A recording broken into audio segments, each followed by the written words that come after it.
Hi everybody, welcome back.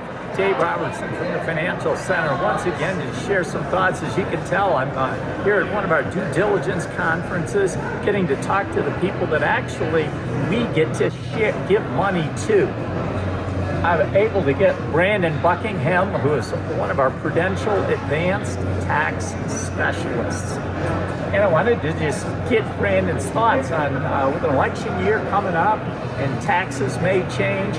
What do you think people ought to be thinking about right now for the future, or for the immediate future, Brandon? Well, I think taxes are going to be front and center on a lot of people's minds. We are in an election year. I think we'll see some significant tax proposals from each of the candidates. Obviously, right now, there's a White House budget proposal for 2025, and within that, there are several tax proposals that could impact clients and then also influence some planning opportunities. This is the time I would really sit down and talk with a financial advisor and a tax advisor what these changes could do and how they could impact clients.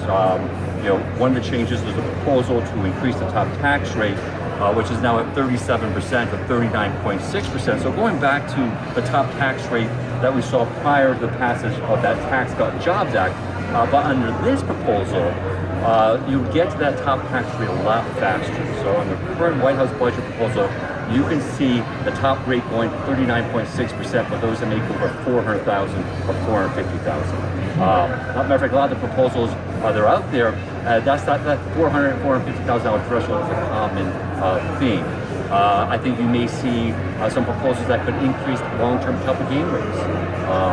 You may see some increases, some changes to retirement strategies like Roth conversions, for instance. Right now, people can do a Roth conversion. It's very appealing strategy, especially if you think income tax rates are going to go up.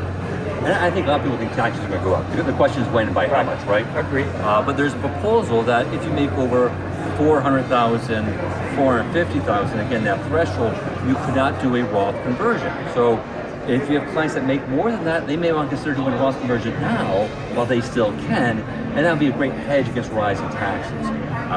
I think also you'll see some potential changes to estate taxes. Right now the estate tax exemption is $13 million, which a lot of people now aren't really concerned about estate taxes because maybe their estate is valued something less than that. We could see an estate tax exemption going back down to $5 to $7 million. And then, if we don't see any proposals that pass this year, which I think is unlikely, by the way, we're in an election year. I don't see we'll see any significant changes this year. Maybe next year, depending on what happens in the election. But we do know if we see no changes in 16 months, we will. Right? Yeah, and they're going to sunset. So in either case, taxes are going to change in some way, shape, or fashion. And the best strategy there is if you have questions, give us a call, Tim, myself, because we have access to smart people like Brandon Buckingham at Prudential Advanced Tax Planning. If you have questions, give us a call. Until next time, we'll see you soon. Bye now.